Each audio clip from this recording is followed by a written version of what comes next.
folks. Welcome to Follow the Leader, a podcast focused on telling character-driven stories through the use of GM-less tabletop games where we can all take the lead.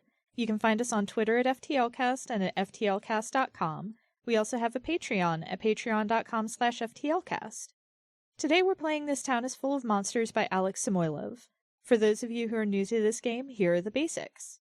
This Town is Full of Monsters is a storytelling/role-playing game set in a smallish community beset by mysterious eldritch forces. There's always a town, there are always townsfolk, and somewhere, everywhere, perhaps in their hearts and minds, perhaps in the swamp or the woods, there are monsters, mysteries, and secrets. I'm August, and you can find me at Harpydora on Twitter, and my pronouns are they, them. Playing with me, we have a special guest today, Johnny Sims. Hello, it's me, Johnny. Hello, everyone. I'm a writer, podcaster, and game designer with MacGuffin & Company. We do tabletop role-playing games, and we've recently done a Kickstarter for Odd Jobs, which is a collection of system-neutral micro-settings, one of which we're going to be playing today. Hell yeah. Where can people find you? They can find us at MacGuffinandCompany.com or MacGuffin & Co. on Twitter and Twitch. And they can find me personally at Johnny Waistcoat. My pronouns are he, him. Awesome. Today we also have Mab. Hi, I'm Mab. My pronouns are she, her. You can find me on Twitter, Tumblr, and Patreon at Little Lady Mab. And that's it. I'll leave the other thing to our next guest, star, co-host, Zach. Hello, my name is Zachary Fredrickson. You can find me on Twitter at OffSkinandGod. You can find the music I make at iambugbear.bandcamp.com. And this summer, which this episode might be going up in the middle of, you can find me running Mab as well as Jade and some other friends through the spooky sunless reaches of Terrandour in Sagas of the Sunless Reach, The Riddle of Rule, which is a mini campaign in Pathfinder 2nd Edition that we are doing fortnightly on Saturdays through the summer months of 2021. Real quick, Zach, when does that start? That starts on June 5th. Okay, cool, because this should go out on May 31st, if all goes well. Fantastic. Then a few days from now, listener, go to twitch.tv/standingstones and watch me run a bunch of people through Vampire Town. It is Standing Stones Prod. What August said. Wherever we are, who knows? Yeah. It's going to be very great. It's my first time running a live game that goes for more than a couple hours. And it is my first time running Pathfinder for an audience, and it is one of my favorite tabletop systems. Awesome. All right, so our lines, which are things we absolutely do not want to see, are homophobia and transphobia, racism, sexism, anti-Semitism, violence against children and animals, sexual assault, domestic violence or intimate partner violence, unwanted pregnancy, and plagues and pandemics. Our veils, which are things we're fine with addressing but will just fade to black on, are steamy situations, graphic descriptions of bodily harm, and terminal illness. Now that we've got all that, let's get started. Woo!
Like we said at the top, we're going to be playing This Town is Full of Monsters, and one of the things at the very beginning of this game, it has a section called True Wisdom, which consists of the following.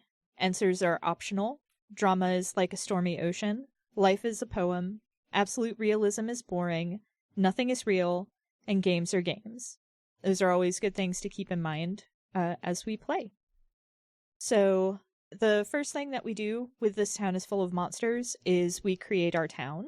But today we are going to be playing using one of the micro settings that McGuffin & Co. has created.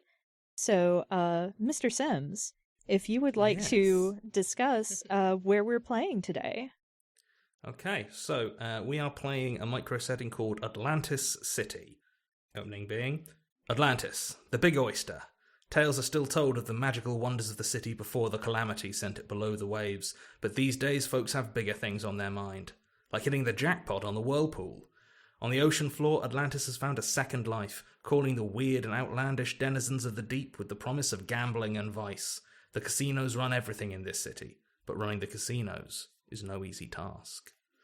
So this is a small setting which focuses on Atlantis, which, after it sank below the waves, used the last of its magic to transform its denizens into people who could live underwater with gills and such. And it landed on the border between the Kingdom of the Merfolk and the Deep Collective.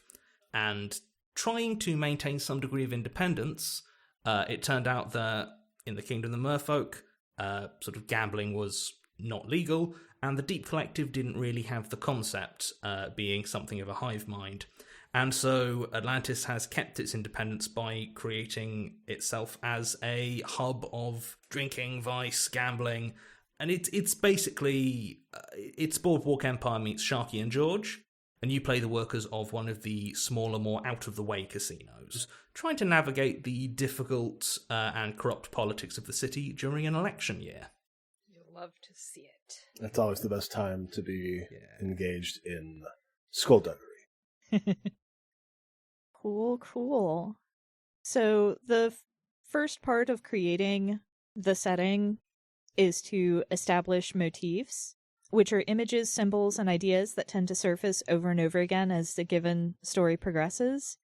The motifs that we've chosen for this particular game are what lurks below, soft bioluminescence and sharp shadows, and blood in the water. So these are things that we kind of want to see recurring as we play. Then we construct the town. The town will always contain the following domains. Domains are not so much specific locations as they are broad zones or aspects. Specific locales can be tagged with one and sometimes more of these domains. The domains will not always come into play during the setup phase of the game, but they are worth considering. So the 4 domains are the wilds, the deep, the fringe, and the heart. The wilds are an untamed and in some cases uncharted space where nature still holds sway. They can manifest as deep, dark woods, lonely desert canyons, the seemingly endless expanse of the ocean, or any combination of the above.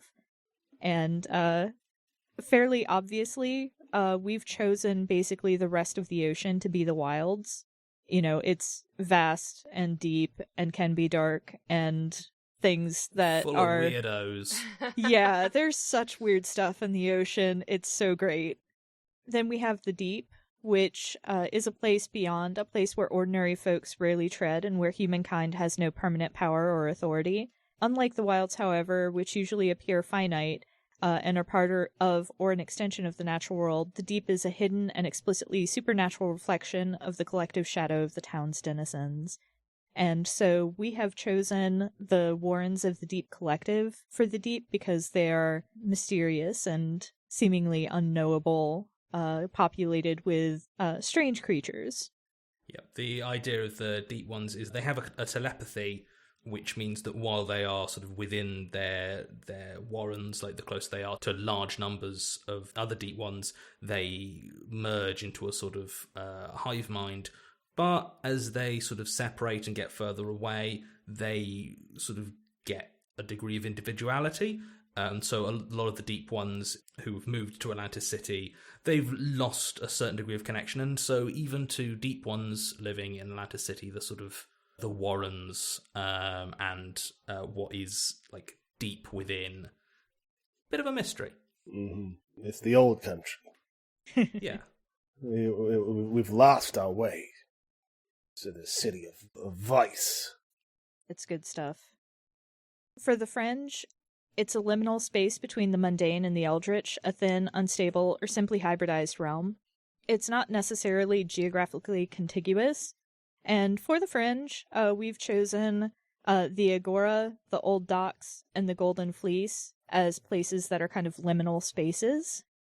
And finally, we have the Heart, which is the part or aspect of the town that lives and breathes and functions within the confines of the consensus of reality. This, in most cases, is the domain where a fair majority of our scenes will probably take place. And for the Heart, we have the Trench, the Atlantis Arena, and Poseidon's Rest.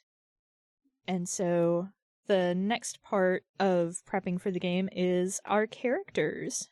So if you wouldn't mind, we'll start off with Johnny.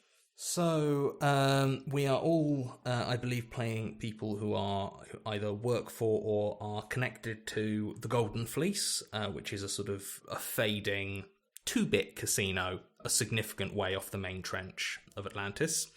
And so I am playing the Astounding Adonis. Pronouns he, him.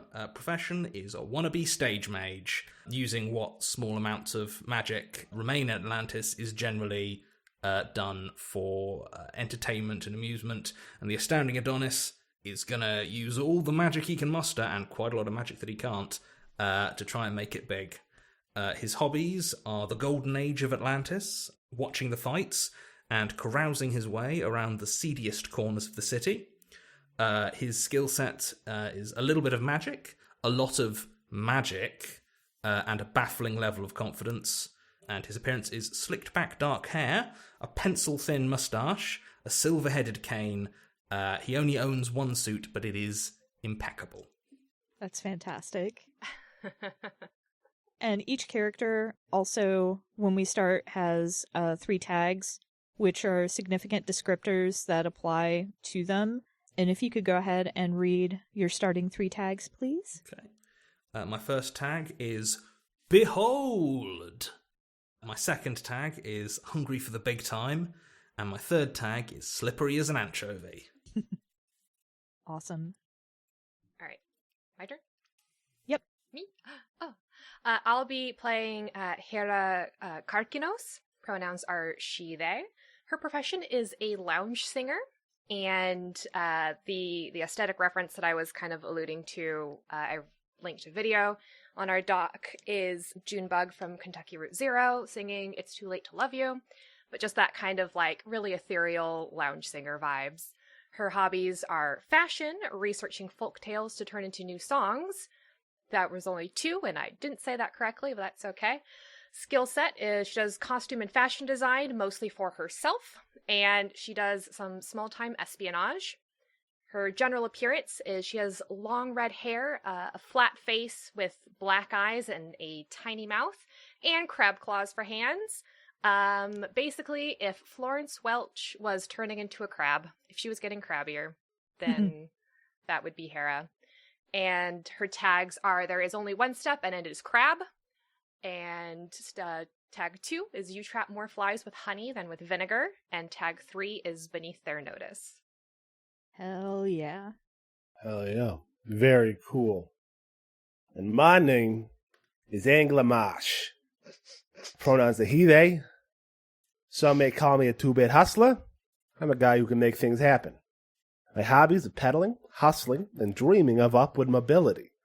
My skill set is an unusually undiscerning strain of deep one telepathy, quick fingers, and a quicker mouth. I'm quick-witted. His general appearance is a big fish fella in ratty business wear and a fedora with a hole from which comes the lamp, which you gotta look at it, and then I'll know everything I need to know. My tags are, this is your card. You need what? I got 10 of those. And the shallowest deep one. I love him. I'm gonna make it happen. You know, I come from a long line of people who make things happen. Esoteric Order of Dagon, that was us, baby. Awesome. And I'm playing Nikolaus Stillwater. His pronouns are he, him. His profession is pugilist. He's trying to be a prize fighter. His hobbies are working out, playing cards, primarily poker, but he's bad at it. Cultivating various type of kelps, but he's bad at it. His skill set is punch and being charismatic / looking pretty. His appearance is that of a merfolk reminiscent of a shark, with a rough gray skin with a white underbelly, large black eyes, and an extremely toothy smile. He's considered very pretty by merfolk standards. Atlantean standards may vary. His tags are no thoughts, head empty, more money than sense, and owned, because he's not good at cards. And each character has, starting out, a relationship with another character. So, Adonis, who is your relationship with, and what is it?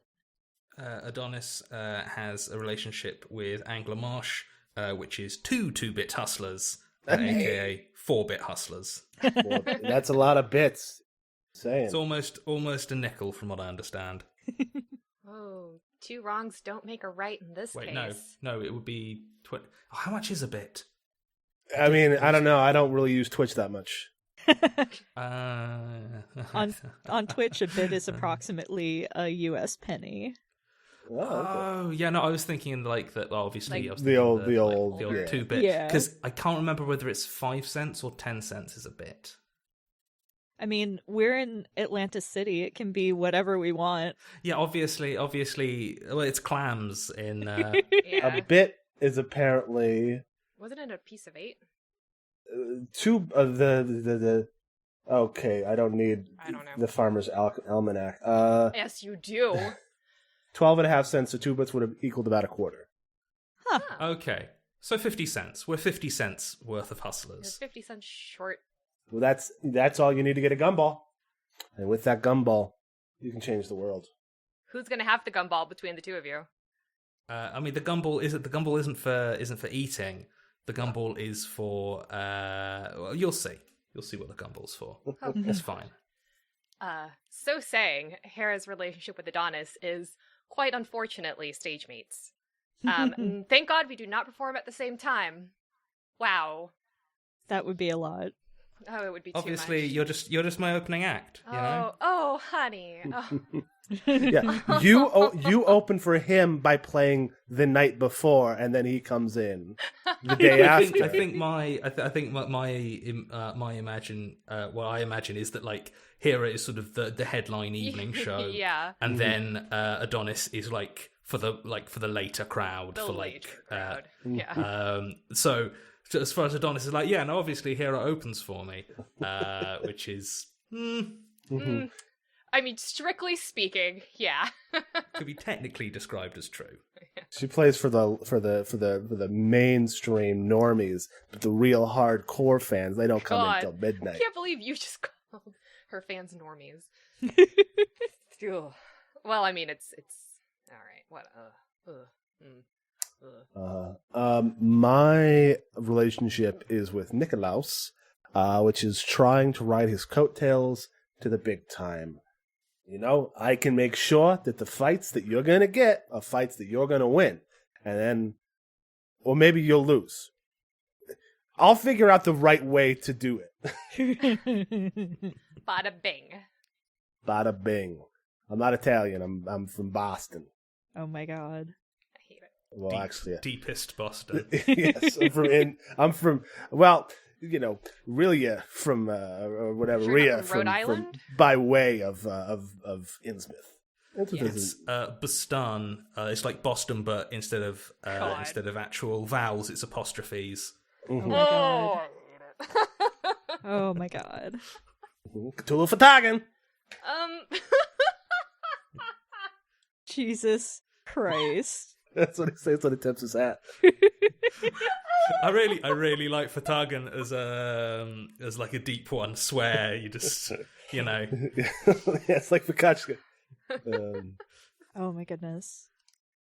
And finally, my relationship is with Hera, and it is an unrequited courtship.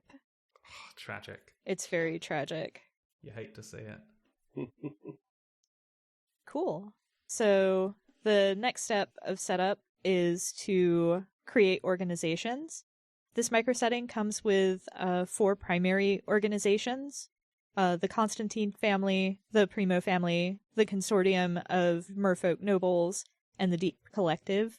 If you'd like to elaborate on some of these organizations, that would be super cool. Sure. So the Constantine family are, broadly speaking, they basically run Atlantis. They own Poseidon's Rest, which is the biggest, most successful, and oldest of the casinos. And broadly speaking, the mayor of Atlantis City is generally either actually a member of the Constantine family or heavily supported by the Constantine family. They've been in charge. They've been unofficially in charge, or officially in charge, depending on who's technically in the mayor's office, as far as basically anyone can remember. Currently, the mayor is Smile and Sally Constantine, but as I mentioned, it is an election year. And some say that the Constantine family have been in charge so long that they're starting to get soft and complacent.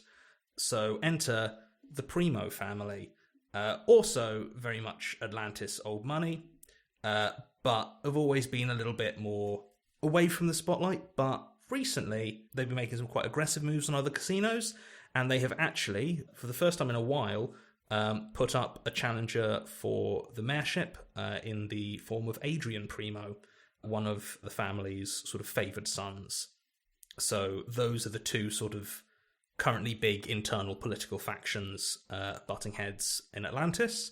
Added into the mix is a consortium of merfolk nobles, because currently the laws are quite prohibitive in terms of foreign ownership of land and property in Atlantis, but there is a particular group of nobles, because the merfolk kingdom is very feudal. There's a consortium of nobles who are very interested in sort of getting more influence, more of a foothold in Atlantis through various third parties, and I don't want to say patsies, but proxies. Proxies. And finally, there's the Deep Collective, which has been gradually taking more and more of an interest in Atlantis as it has steadily drawn a small but significant portion of its population away and towards the bright lights and temptations of the big city. Hell yeah. We are nearing the end of our setup here. The next step is to create primary locales. We've already kind of listed some of the locales that we have here. We've got the Agora, the Old Docks, the Golden Fleece, the Trench, the Atlantis Arena, and Poseidon's Rest. Those are the major places that our game is going to be taking place. And we also have to create some mysteries. It can be urgent, recent, or immediate. It can also be an old legend, a bit of local lore, an event that happened many years ago, or an event that will or may happen in the future. They are, first and foremost, story hooks. Some may go somewhere immediately, others may not come into play until much later, and others may end up getting revised, altered, or retconned to better accommodate the emerging fiction. So, all of that having been said, players should feel absolutely no obligation to conclusively solve any of the mysteries that they establish. So, the 2 mysteries that we have, first and foremost, who killed Silas Grint? Silas being the now deceased owner of the Golden Fleece.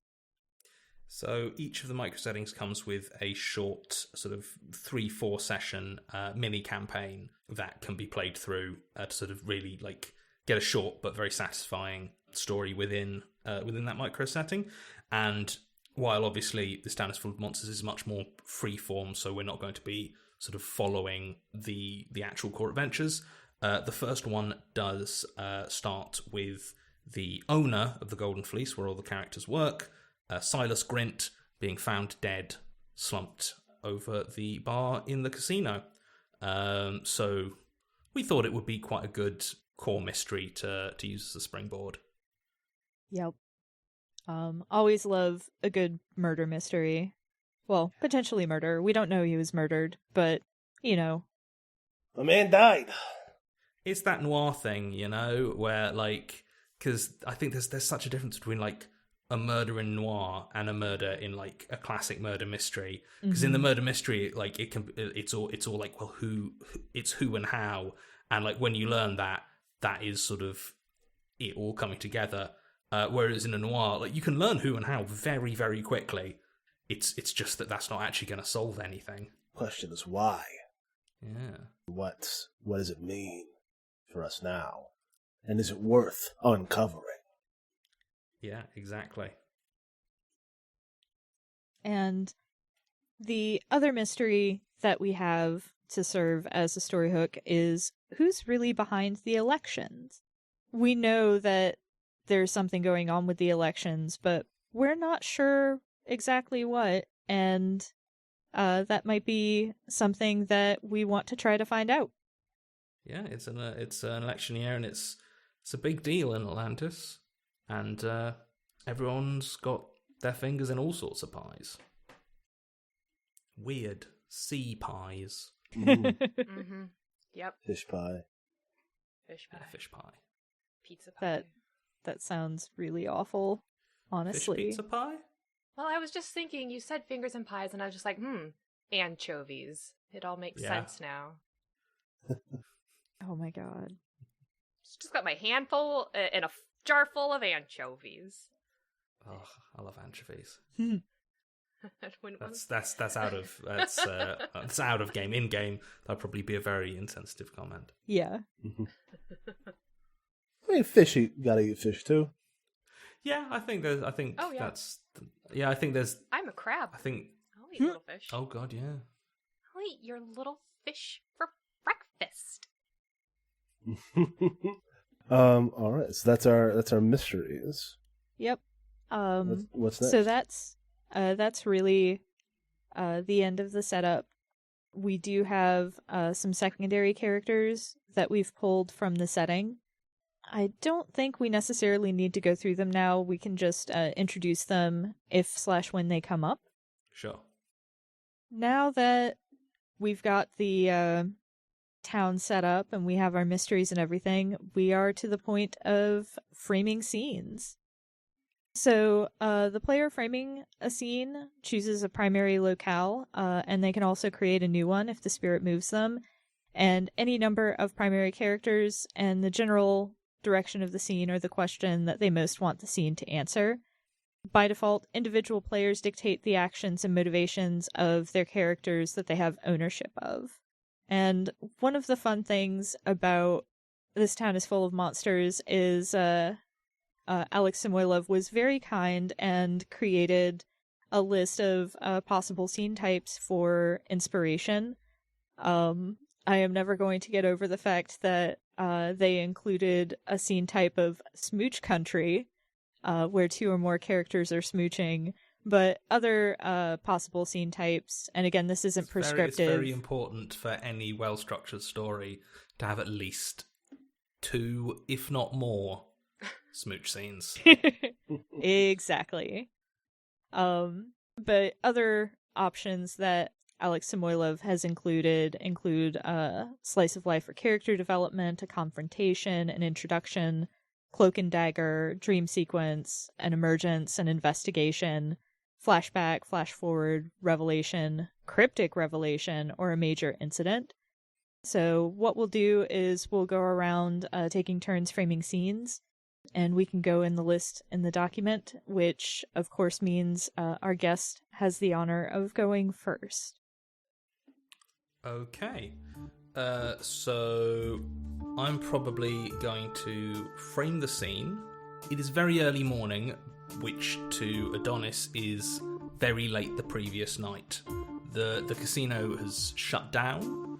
It's been closed for a couple of hours, but he knows obviously how to get in after it's closed because he works there, and he will sometimes take someone back that he is, carousing with, to basically show off and be like, hey, look at my casino.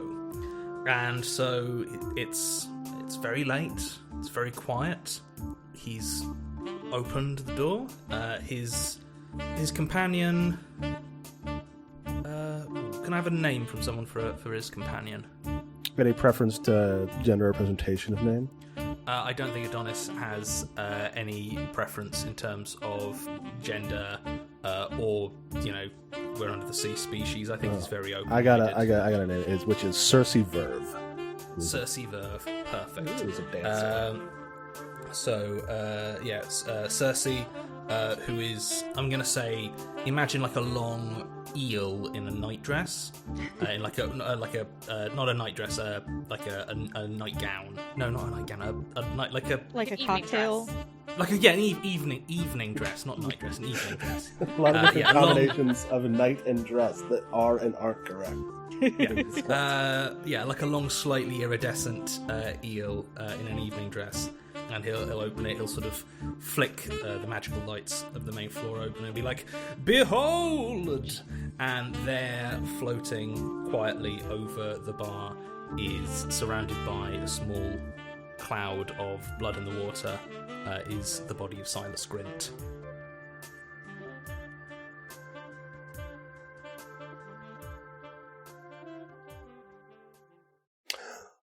Oh God! It's the Law and Order opener, the cold open. Yeah, it's the cold open. Boom, boom. So, and then there's a scream from Cersei, I'm sure. Yep. And I'm probably gonna hard cut, hand over the next scene to someone else. One quick thing: once a scene is concluded, even if you want to have it just be a short scene, once a scene is concluded, the person who framed the scene gets to assign a marker to either a place or a person within the scene, and those markers can turn into tags based on what happened. Okay, I'll probably give the Golden Fleece a marker then. Mm-hmm. I think, like for murder scene or whatever. That might be the eventual tag. Alrighty. Oh, that's me now. Yeah. Oh my god. So I mean, I think a good confrontation scene would be like next morning, everyone who had worked in the casino that night has to get called back in, obviously. And it's too early for most everyone there. Or I guess except for the Adonis, who's like, no, it's late. It's very late. Yeah, Adonis definitely has not slept. No, of course not. Well, I mean, he's also been there at the scene of the crime. Yeah. And so unfortunately, so everyone can be in there, and we're all just kind of very irritated, and all of the investigators and the inspectors are poking around and questioning everyone who was there last. And so you see Hera is kind of sitting at the bar far enough away from where the body was discovered, and just kind of tapping one crab claw against the counter like, this is preposterous. I cannot believe that. I think the obvious solution is that Adonis did it, but, sure, if you want to drag us all into this. The obvious solution is Adonis did it. Adonis found the body. Adonis called the police. Adonis refers to himself in the third person. Oh, what? Even when off stage, you're like this. Oh, I mean, it's impossible to maintain kayfabe in these trying times. It's not about kayfabe. It's about the fact that you're accusing me of murder because I found a body. Yes. I wouldn't put it past you to be like, I'm just going to show off because I'm snooping around where I'm not supposed to be in the middle of the night, Adonis. Why would I kill Silas? He still owes me 500 clams. Yeah, well, look at this place. You couldn't have been hired for another 500 clams or then some to go and do that, would you? Look, I'm not even having this conversation. I've already had this conversation with more than one investigator, and I'm just... You know what it sounds like to me? Is that Hera might be trying to throw off suspicion. Look, I think at this point Cersei pipes up and is just like, I was with Adonis. It's not Yes. possible.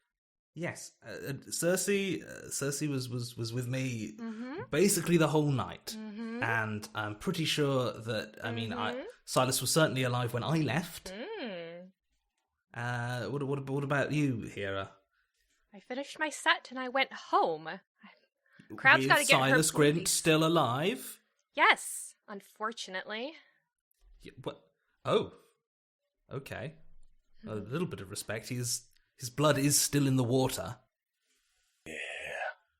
Oh, don't do that. That's I do think that during this scene, Angler has a little notebook like the cops do, and every so often kind of like shuffles in next to the cops and it like starts pretending to be with them, mostly to try to get to their lunchboxes.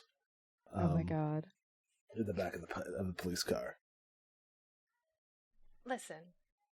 It's all been just a rough night, and we all know that this place hasn't been doing well. And I think that, unfortunately, Mr. Closing Act for the night could have closed more than just the stage show. That's all I'm saying. And all I'm saying is I have a solid alibi, and you have no motive. And I'll be honest, I'm not sure why you are so powerfully keen to try and pin this on me when I'm as screwed here as everyone. And all I'm saying is, does anybody have any food? Angler, just go let yourself into the back room. No one's gonna stop you.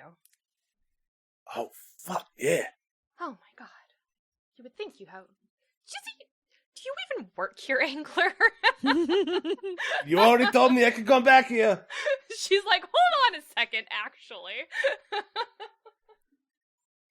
No, but Donnie didn't do it. That's all. I mean, Donnie doesn't have an Donnie? evil or murderous bone in his body. Donnie? Oh. It's my name. I don't. Yeah, is affectionate. Oh, boy. What do you think, Nicholas? Oh, I don't think Niklaus is here because Is Niklaus not here? he not doesn't. He working? doesn't work here. Oh, Oh, I thought everyone was here. where do you box? I thought I was thinking that he would box at the Atlantis Arena and like people might, bet on him under the table, but when he's at the Golden Fleece, he's a patron. Mm. Oh, okay. Fair enough. Yeah. He's So- just a regular. He's just a regular at the tables. A Yeah. regular here, and bookies know him for being either a good person to suggest people to bet on, or a bad person to suggest people to bet on. Mm-hmm. Yeah. So I don't think he's here. Mhm. You There's know, probably the people who he owes money to might be, Uh-huh. but yeah, he's not present. It's really too bad, because if he had any brain waves left, I could have maybe seen the killer, but nobody calls Anglamash until way after the body is cooled and begun to putrefy. Well, it hadn't. I mean, it seemed pretty. I'm not. I'm not a. You're not a detective, Corpse man, but- Angler Marsh. Maybe that's why they didn't call you in. Well, I'm just saying. Uh-huh. I can find things for people, and sometimes that might be the truth that I Oh. find. Wow. You're in the wrong line of business. A man's got to have a lot of hustles in this line of work, and maybe I find things for people. Look, Hera, this is a difficult enough time right now without you making it worse by just throwing out accusations and attitude everywhere. A man is dead, and I personally would like a little bit of respect. Well, I'm not going to give you For any. him. I'll give For it... him, a little bit of respect for our former employer, Mr. Silas Grint. Yeah, Cersei, I don't think eels can roll their eyes, but she kind of That would be so creepy. it would be so creepy. But she kind of tosses her head in an approximation of somebody, how somebody will just roll their head too. Yeah. And she's just I think that the most important thing here is, how are we going to make a living if the owner of our place of employment is no longer with us? Shouldn't we be concerned about that too? Oh, I'm very concerned about that. Actually, Angler, a word. Angler comes out of the kitchen with a sandwich. Just going to sort of shuffle to the side. Do we know who owns this place now that Silas is gone? Well, either if Silas had a will, it would be left to somebody, probably, bequeathed. But otherwise, probably the bank, right? It just strikes me that maybe finding such a will might be a useful thing to do if the police haven't already done so, and they haven't mentioned it, certainly not to me. I understand what you're laying Just down. a thought, just an idle musing. I'm gonna go eat this sandwich upstairs for no other reason. Hera just puts her face in her claw. Angler scuttles upstairs to where Silas's office is. Then do we want to go ahead and close out the confrontation scene if you want to take over for the next roll? Yeah. I can give a tag to a marker to a person, can't I? Yeah, you can give a marker to a person or a locale that was involved in the scene, and you can also transmute a marker into a tag, and if you feel like one of the motifs has been touched on, you can assign an extra marker. All right. I'm going to go ahead and give a marker to Adonis. Oh, okay. Cool. All right. So that is now it's me. Mm-hmm. Yes. Yeah. You'll take over the camera, please. Fantastic. Let me just double check. This is my first time playing this Time to Fill Monsters. Are there any specific considerations I should have when framing scenes?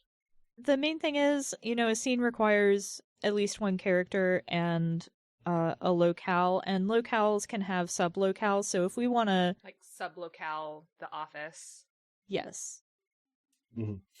Cool. Yeah, so Angler, we see Angler in the office of Silas Grint, where the police have not yet... Actually, no, there's a police officer there.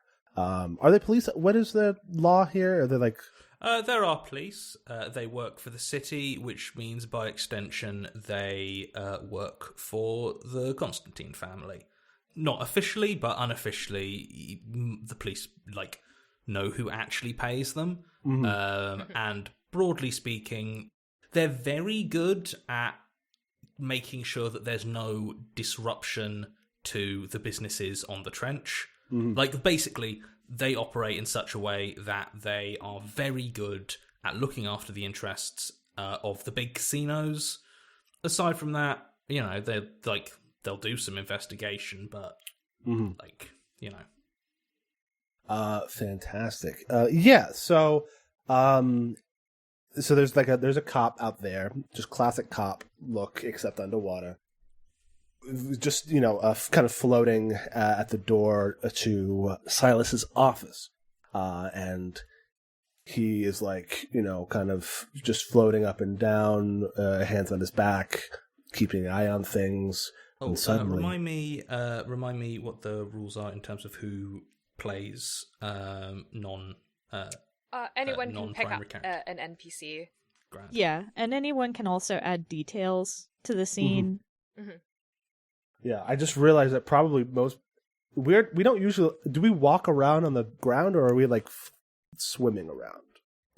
It's swimming, but, it depends on what sort of, merfolk will, swim. Atlanteans and Deep Ones are broadly humanoid, so can kind of do either. Most casinos will have some low-grade magic stuff that means that if you're humanoid, you can walk on the floor pretty easily. Okay, cool. But I don't think it's specifically stated in the setting, so, go wild. SpongeBob rules. Yeah. Yeah. And yeah, this cop, he sees a light kind of come out of the gloom and wiggle around, and then kind of recede back. Hey, who's there? It's the pretty light. You wanna follow the pretty light? Follow the light? I guess. What? You know this area is under investigation. Yeah. He'll sort of start to follow the light. Mm-hmm. It's like kind of swishing back and forth. It says, "It's investigation. You're investigating the pretty lights." Yeah, I mean, it might be. I guess it is kind of pretty. And I don't know if I can roll anything to hypnotize this cop, but that's basically what Angla's doing. And I think he gets like kind of led to like a side hall on this area, and then Angla just puts the sandwich in his hand and like just walks behind him. Well, you know what? I am kind of hungry. Very hungry. All right. Yeah. Pats his cheek and it's fish. That's pretty much what I expected from a sandwich in the sea. And then Angler very quickly kind of scrambles over to Silas's office, and he's like looking around, finding stuff, feeling his hands on things, kind of like Abe Sapien in Hellboy, except he doesn't actually have psychometry. He's just seeing if he gets any vibes off of things. And this doesn't have to be a long scene, but he does find he opens like the bottom drawer of Silas's desk, where like little pieces of paper kind of float up, and he like flips through them, doesn't find anything, discovers a hollow bottom, and opens it and pulls out something that says the last will and testament of Silas Grint. And at first he's like, oh, hell yeah. And then he flips it open, and it's a empty folder. I would like to add a detail. Uh-huh. I would like to suggest that Silas's office has a window or a porthole or something, and out of the corner of their eye, Angler catches a shadow of something flitting away outside Silas's window. A little rush of bubbles. Yeah. Something swimming quickly. Angler's head snaps. Their lamp kind of comes a little later. Oh, fuck. And that is it of my scene. Outside, there's just, hey, this isn't my sandwich. Wait, there's a bite taken out of it. Yeah, it's like his face looking in worry, and then the cop's voice comes from over, and it's like their eyes just kind of flick to the left in like a little last beat. And I will give a marker. Can I give a marker to someone who I don't know who they are?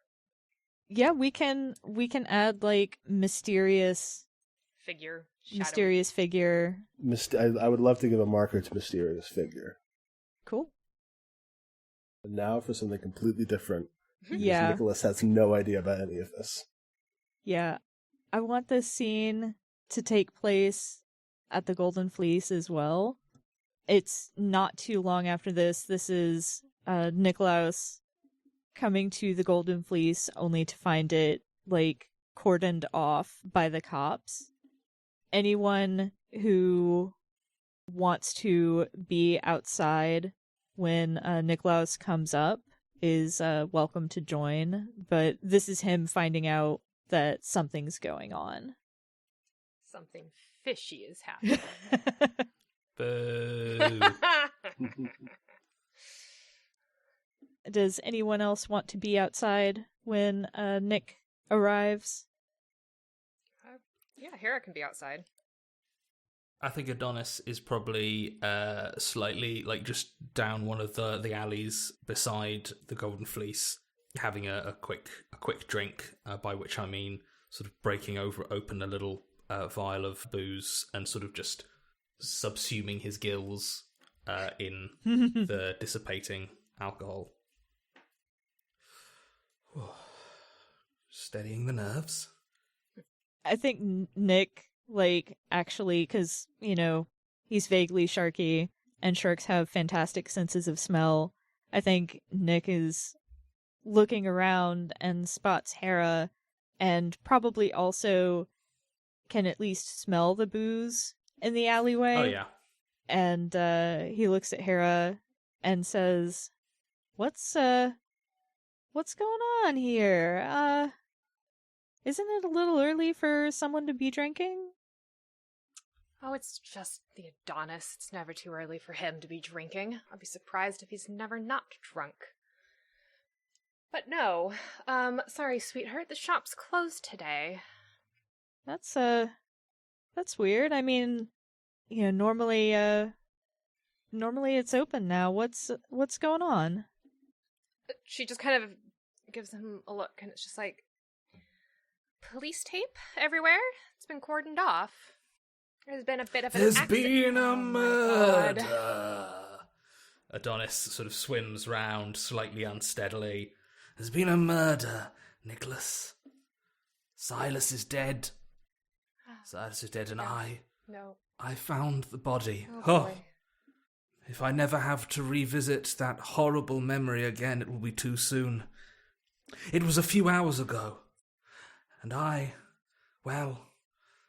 thought I had the place to myself. I opened the door with my exceedingly charming companion, but behold, no, in front of me. Blood. Oh, boy. Death. Oh, jeez. Tragedy.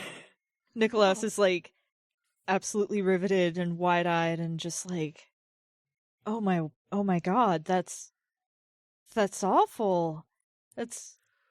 I mean, it's great for me. I owed him about 2,500 clams, but that's awful.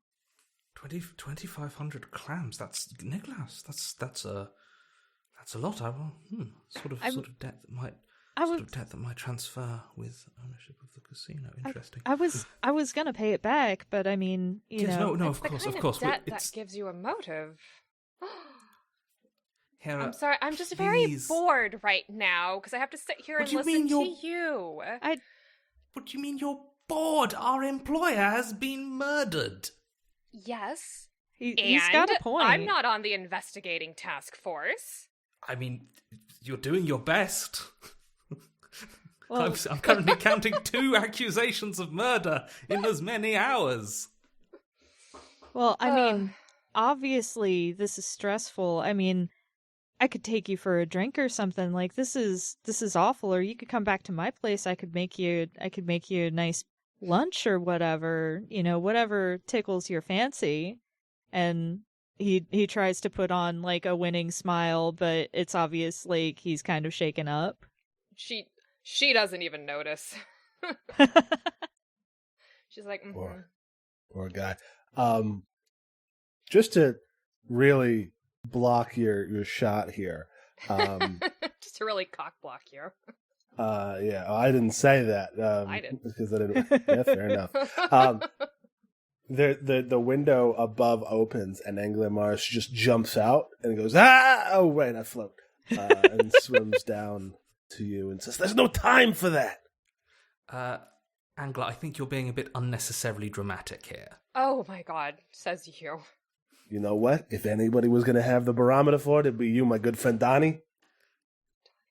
What is going on? What do you... The will, Donnie. It's been stolen. Shit. I mean, Vertagen. Vertagen indeed. That's awful. I mean, we got to get it back, right? We got to... Yes, so that we know how much of it we got to change. I mean, so that the legally all the property can transfer appropriately to whoever he might have left it to. Anyway, we should figure out what did you see? Did you see where they went? Out this window. Did either of you see an ominous shadow move over your heads? Yes, when you jumped out the window. Before that? No. No, I just got here. Okay. I was unfortunately Indisposed. unearthing the trauma of having seen a corpse. Yeah. Uh-huh. It's And- distracting. And Miss Cocker knows I'm sure you were looking in the correct place. The correct place. What is I that don't know. supposed to mean? I don't know. It's just kind of funny that you keep accusing other people, but when the actual perpetrator was very nearby, you did not I notice. haven't accused you yet, Mr. Angler. This Oh It's- my god, can we all just accept that none of us had any reason to get... I mean, well, maybe Niklaus... Hey! Because 2,500, but I mean, I I don't was think gonna he did. pay that back. Yeah, no, exactly. You've got the money. It's fine. Can we just accept that none of us had any reason to kill him, and try to figure out how to get the will back so that we can make sure it's honoured properly? Yes. After we check and make sure that it honors the right people. Nicholas, Obviously, we'd need to make sure that whoever's stolen it hasn't altered it at all. But of course, and perhaps alter it back to what the right way is. we'd have to cross. We'd have to cross that trench when we reached it. But it's Yeah, Nicholas, you got a sniffer, right? yeah, I sure do. It didn't get punched too bad when I was going at it last night. What do you need? Well, ways I see it, if the person who stole this will is the same person that killed old Grint, then maybe they got some of his blood on him. Huh. And nobody smells blood better than a shark. You damn right. All right.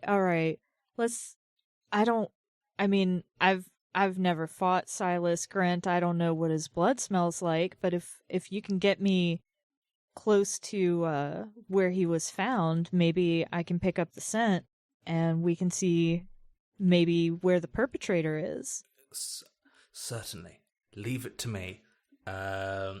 Adonis will sort of swim up to where a couple of police are like waiting by the tape and be like, Niklaus, our star croupier, please come in and we'll explain what's happened.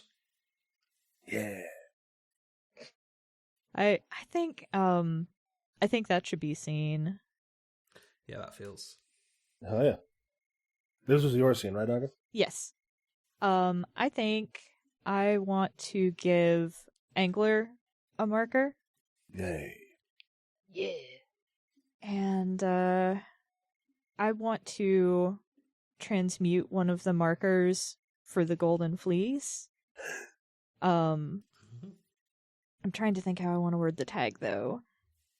I think, given how everything's been going, I think maybe it should be every fish for themselves. Yep, that tracks. Very cool. There's just something about the Golden Fleece that's, kind of sets people... yeah, exactly. All right. Johnny, you're up. Okay, do scenes have to be framed... do I have to frame a scene with Adonis? Well, no offense to Alex Samoylov, but, you know, games are games. If you want to frame a scene that's not with Adonis, I say go for it. Like, we're here to have fun. Okay, so with Mab's permission, I want to frame a scene with Hera. Sure. That the other three head in immediately, and Hera is sort of hanging back just for a few seconds, but there is a sort of a from a nearby alley, and an Atlantean in a very fine looking suit is calling her attention.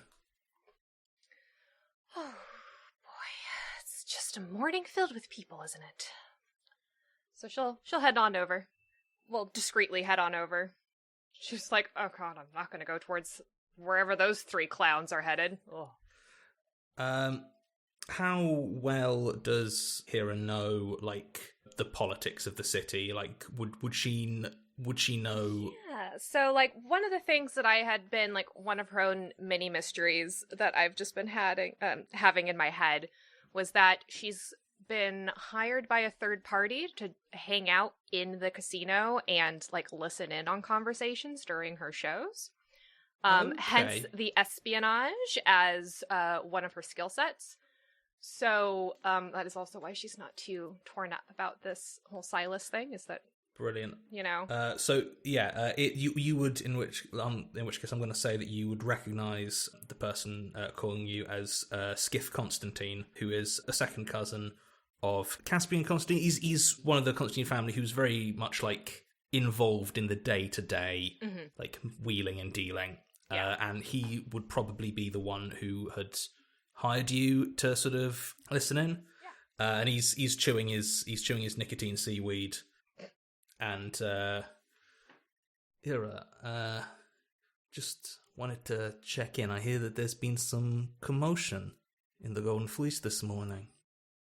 I really hope that none of you had anything to do with this. Oh, I couldn't possibly comment on anything like that. Of course you couldn't. I would just say that, well, your companions, they seem a little high-strung.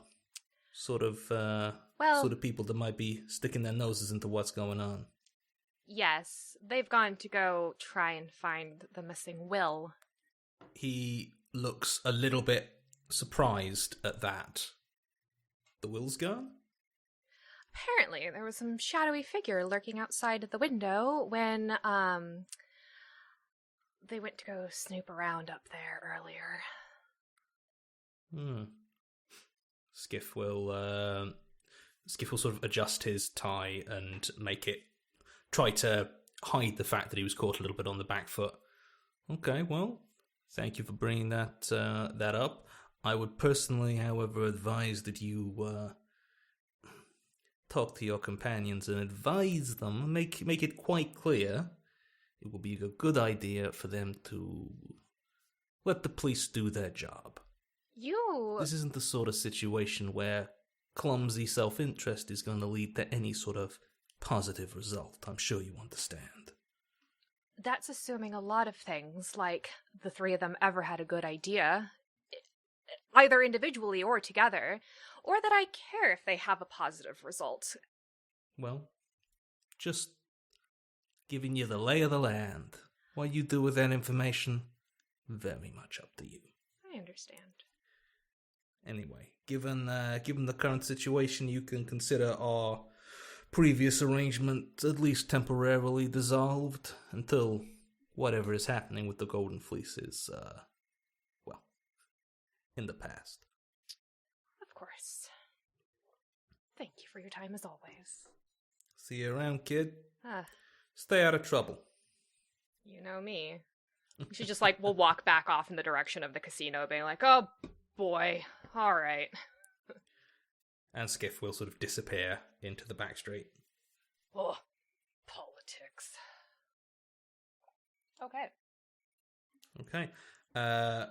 And I'm going to give I'm going to give a marker to Hera, I think, if that's all right. Yeah. All right. Cool. So, let's see here. Oops, wrong button. Let's see here.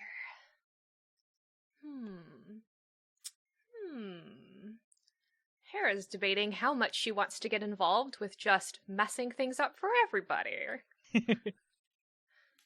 She's bored and wants a little fun. So I think in that case, I'm loving this character who's for whom just finding a body at their place of work is ugh, boring. Oh my god. What can we do to spice this situation up? Well, listen, it would do no good for any potential songs or stories if it gets solved easily, right? Come on. It's all about those mysteries. That's what we're here for. So yeah, she's gonna head back on in and follow with everybody and just be like, just make her way back in to the group, and then, or just like maybe I think she'll wait outside the door until the other three come out. She's like, oh, I really don't feel like going back in there. I don't feel like having to con my way around some police officers right now. I'll just wait until they come back. So she'll be waiting outside for Nikolaus and Angler and Adonis to find their sniffer subject and come back out. And unless you guys wanted to like focus on the sniffing of the blood, any? Nah. I don't. Nikolaus. I think we can take it as read that it happened. Yeah.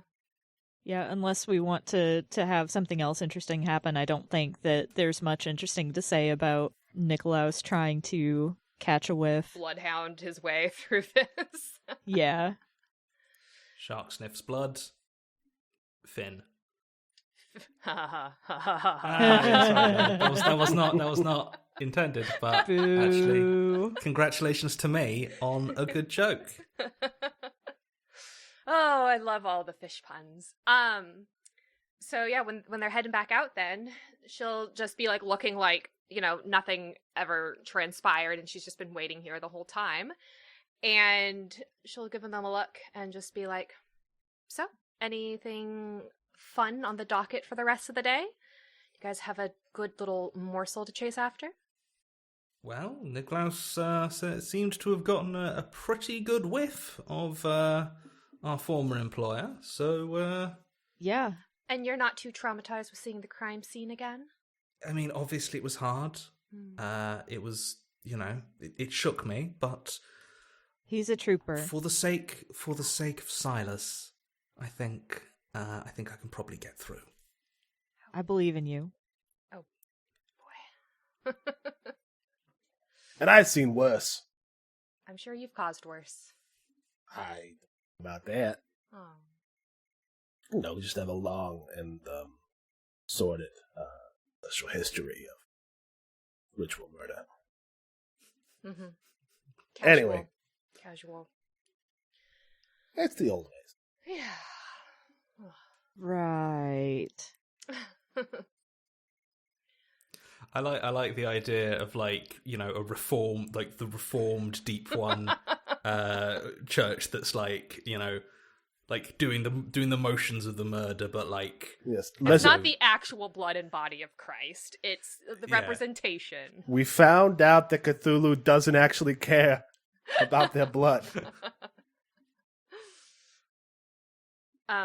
So she'll then just kind of like step up and loop her arm or her crab claw around with Nikolaus's and just say, well then, I think we have a mystery to go investigate, don't we? Give a little smile. Yes. Nikolaus kind of stammers a little bit and it's just like, yeah, that's right. I'm gonna help solve this mystery and we're gonna figure this out and we're gonna make sure that Silas's will doesn't include transferring debt. Mm-hmm. Wouldn't want to owe the clams to the wrong people. She gives a look to the Adonis. Well, what's that supposed to? I am debt free. Adonis is the right people. Oh, of course. Oh, that was. I mean, well, I couldn't possibly speak to that. That's, you know, who Silas chooses to leave what to is obviously that's what we're here to find out. To honor his wishes and his memory. The memory of a kind and gentle man who... Very a mentor to you, even. A mentor, like almost a father, you know? Mm-hmm. As I don't know if I've ever told you this, but my own father was eaten at a very formative age for me. Oh, yeah. Yes.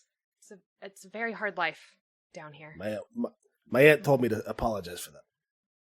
It's fine. It's in the past. It's you know, water under the trench. Listen, it's, you know, yeah, Adonis is the right people for sure. You know, he's very generous, I'm sure, but we need to get on the trail before it gets too cold. That whoever did this is out there, and they were just nearby recently, so. Mm-hmm. All right. Let's get that stuff for sniffing. Follow your lead, Nikolaus. Nikolaus, like, kind of nods and smiles at Hera, like trying to be as charming as he possibly can be. And then it's just like, yeah, let's get on this case. And then the title card flashes in the background. No. Oh god. We already had the cold open. Yeah, but then you get the title card after. This is the incredibly late title card. Those like those like really highbrow shows. Yeah, that'll get like literally halfway through, and then they'll have the little like 5-second title sequence, and you're like, what? Wait, that's what I was watching this whole time? Mm-hmm. Wow. Oh, Netflix never change. Yeah, so let's see. I want to give a let's go ahead and give a marker to Nikolaus for his trusty little snoot that will lead us on an adventure. Sounds good. Oh, and then I wanted to change one of Hera's into the tag playing both sides. Nice. There's a gasp. Oh my gosh, what? She's two-timing them? Whose side is she on? It's every fish for themselves. Yeah, or crustacean. Cool.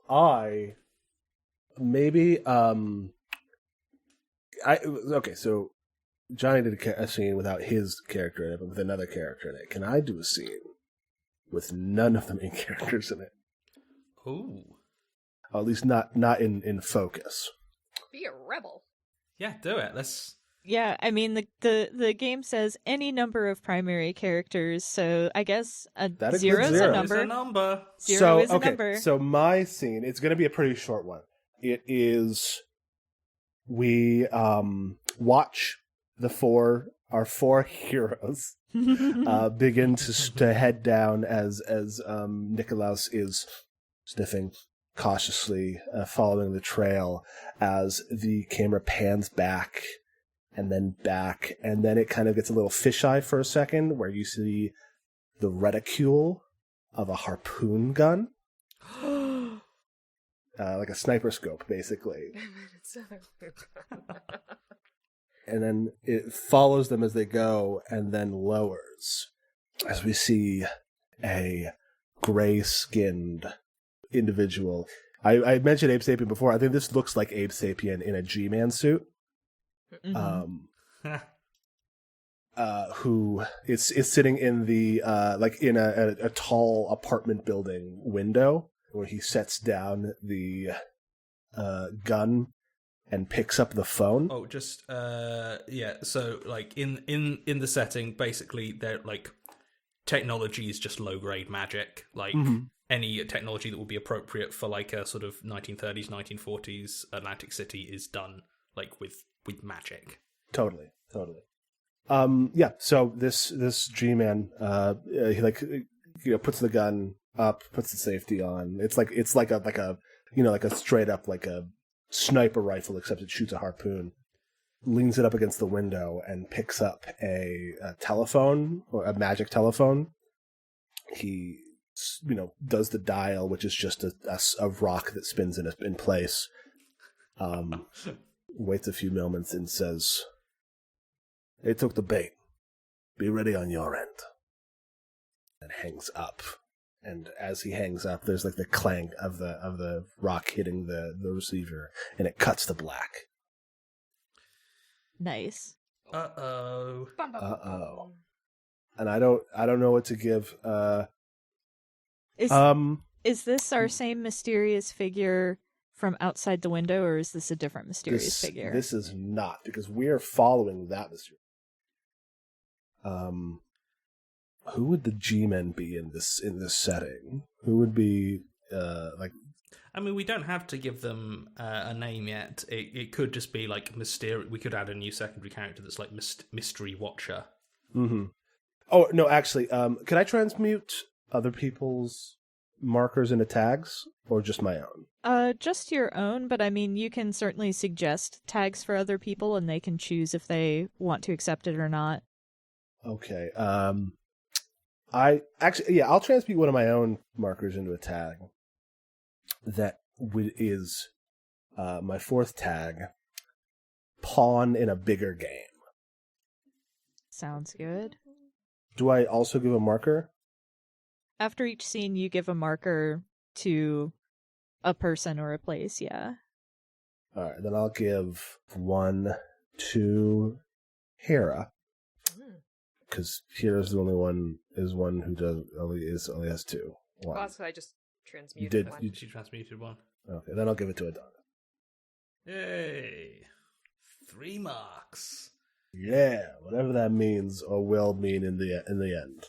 Yeah, we've got markers. Means I'm gonna win. It technically means you have potential for various character growth or development. So Adonis will never grow or change. He will hoard all his markers and then win by having the most markers.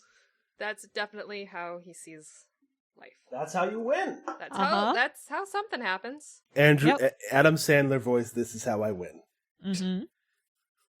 The way you win is you reject the most opportunities for growth. Mm-hmm. Yep, that tracks.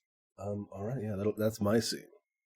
So, one of the things that this town is full of monsters says that you can do is that you can consult an oracle if you're not sure what you want to do for a scene. So, because of who I am as a person, I consulted Spindlewheelbot on Twitter. I have 2 oracle decks in front of me.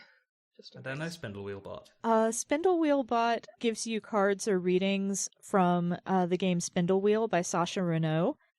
And it's an oracle-based game that's very cool. I've gotten to play it once. Very, very awesome. As in oracle cards. Yeah. So Spindlewheelbot can act as, drawing from a spindle wheel deck. I got Ferryman's Toll, which is either a class divide, an unavoidable cost, a lock with a lost key, or a mysterious benefactor, a gold coin under a corpse's tongue. I feel like we need to go to Poseidon's Rest and see what we can chase up there. And as far as clues or potential benefactors that might be interested in guiding us in a particular direction. So, what does the Poseidon's Rest look like as we approach? So, if the Golden Fleece is like a pretty small but like kind of wannabe opulent casino, Poseidon's Rest dwarfs it in every respect. Like it is the literally the glowing heart of the Trench, the main street in Atlantis. It is like at least 5 stories, whatever. Like, and stories are slightly bigger in Atlantis because you need space to swim up as well. And it is right in the center. It is the heart of the city in more ways than one, and it is lit up. It glows at all hours with this incredible mage light, and behind the sign is sort of superimposed over this massive golden trident. Hell yeah.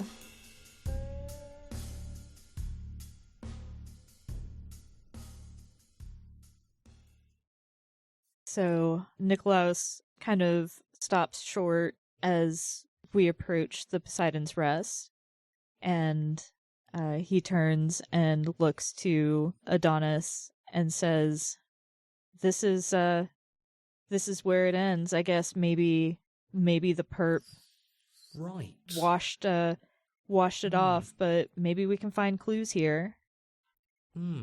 So, right. Angler, a word. Yeah. What's up? Are the Vatakan Constantines involved? Well, my friend Donnie. If they're involved, we might be in. We might be in a lot deeper than we thought. Yes, I was going to say that it is something that is happening in Atlantic City, which means that yes, probably they are involved. Yeah, all right, but I mean. So, Okay. just so you know, sharks can hear very well. So, Nikolaos, like, when you say that the Constantines are involved, Nikolaos kind of like gasps and is like, that can't be right. I mean, the person we are assuming is the thief and probably the murderer went into Poseidon's Rest, which is run by the Constantines. I don't know what other conclusions there are to draw right now. Well, I mean, maybe he likes to gamble. I mean, maybe? or maybe it's a frame job. Maybe. Who would want to frame Poseidon? The Constantine. I mean, I guess anyone who didn't want a crime particularly looked into. I mean, I'll be honest, the Constantines being involved is a pretty quick way to get the police and indeed most other people in this city to immediately drop their thought. Yeah. But we ain't the police. No, we are not the police, because unlike the police, we can be murdered and no one cares. That's a good point. I mean, my bookies would care, but Yeah, well, I mean, one of them just got got. Actually, no, that's a point. That's a point. Niklaus is a public figure. Hera is a well-known performer. I obviously have my own adoring public. And I'm a man about town. Yes, no, you're quite right. They're not going to do anything to us in the biggest casino in Atlantis. That's no, you're right. You're right. I hope. I'm right. We got this. We got this. Besides, I mean, if because the Constantines wouldn't need to bump off Silas Grint because they already got the biggest game in town, right? Well, I don't know who Silas was. We don't know who Silas was involved with. I mean, I don't know. I don't know what reason anyone could have to kill him other than the personal. But then again, I haven't exactly seen his books. Well, looks like we got to find out if who's in there. And I don't know, maybe it's just some dude, or maybe it's one of the important ones. Maybe. Would it be too cheesy for at this point maybe the general manager of the Poseidon's Rest to come out and welcome us? Absolutely not. I don't think this is a setting where the words too cheesy can really apply. I mean, extremely fishy, yes. Cheesy, no. I'm never going to stop using fishy. So we're investigating a crime. Mm-hmm. Cool. Yep, okay, so we'll head on inside. Yeah, I think I'm imagining this person as being like a very like tall, kind of rotund Atlantean, with a smile that's like Nicholas wishes his smiles were this charming, and they just say, "I've been expecting you. Come in, come in." Oh, right. Okay. Here we go then. Expected. That's Never a good thing. And I generated a random name of Eugeates. Eugeates, nice. well, whose scene is it? That was mine. So I'm going to give a marker to Poseidon's Rest. And I kind of want to transmute one of my own tags to Easy Mark. No kidding. Yeah. So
It's August, and I just wanted to thank you for listening. If you've enjoyed us, please consider leaving a rating on your podcast platform of choice, telling your friends about us, or tweeting about us using the FTLcast hashtag. We are also part of a nonprofit podcasting guild called Standing Stones Productions.